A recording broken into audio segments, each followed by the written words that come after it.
গরুর রানের মাংসের স্টেক। গুঁড়া পাত্রের ভিতর থেকে একটি বড় পাত্র বের করে নিলাম। এবার পানি দিয়ে ধুয়ে নিলাম। এবার চুলা তৈরি করলাম। কাঠের উপর মাংসটি রাখলাম, মাংসের মধ্যে তেল মাখিয়ে নিলাম। এবার চুলার মধ্যে মাংসটি দিয়ে দিলাম।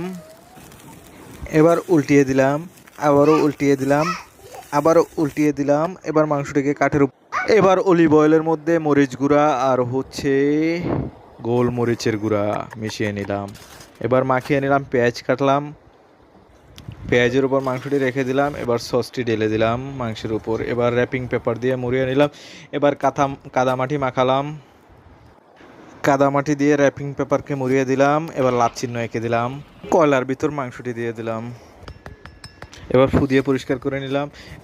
এবার ভেঙে নিলাম, এখন কেটে নিলাম। মাংসটি বের করে নিয়ে কি সুন্দর জুসি হয়ে।